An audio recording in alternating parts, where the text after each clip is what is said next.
बिस्मिल्लाहिर्रहमानिर्रहीम।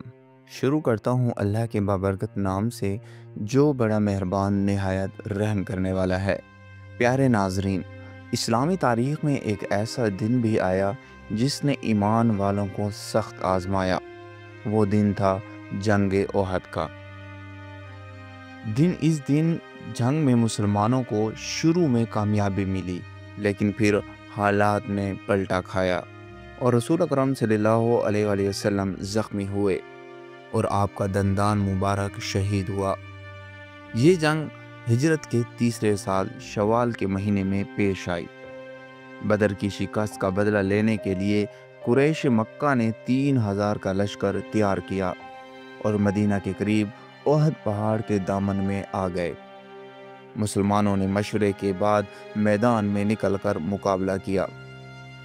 इब्तदा में इनकी तादाद 1000 थी, मगर अब्दुल्ला बिन अबी मनाफ अपने 300 साथियों के साथ वापस लौट गया और सिर्फ 700 मुसलमान रह गए। रसूलुल्लाह सल्लल्लाहु अलैहि वसल्लम ने 50 तीर अंदाज दर्रे पर मुतय्यन फरमाए और हुक्म दिया कि किसी हाल में अपनी जगह ना छोड़ना, चाहे हमें फतह हो या शिकस्त। मगर जब जंग शुरू हुई तो हज़रत हमज़ा, हज़रत अली और हज़रत तलहा और हज़रत ज़ुबैर और दूसरे सहाबा ने ऐसी बहादुरी दिखाई कि मुशरिकीन भाग गए। मुसलमान माल गनीमत समेटने लगे तो तीर अंदाजों ने भी अपनी जगह छोड़ दी। खालिद बिन वलीद, जो इस वक्त मुशरिकीन के सरदारों में थे, अपने घुड़सवारों के साथ पीछे से आए और अचानक हमला कर दिया। मुसलमानों की सफ़ें टूट गईं और अफरा तफरी फैल गई। मुशरिकीन ने रसूल अकरम सल्लल्लाहु अलैहि वसल्लम को निशाना बनाया। अब्दुल्ला बिन कुमिया ने आप पर पत्थर फेंका, जिससे आपकी पेशानी जख्मी हुई और ख़ुद मुबारक चेहरे में धंस गई। उत्बा बिन अबी वकास ने पत्थर मारा, जिससे आपका दंदान मुबारक शहीद हुआ और लब मुबारक जख्मी हुए।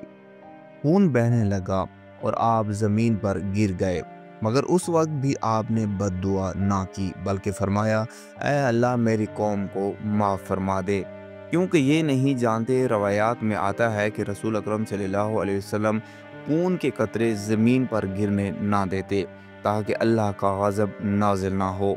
और हज़रत जिब्राईल अलैहिस्सलाम ने वो खून अपने हाथों में जमा किया और अर्ज़ किया कि अगर ये खून ज़मीन पर गिर जाए तो ज़मीन अल्लाह की रहमत से क़यामत तक महरूम हो जाएगी।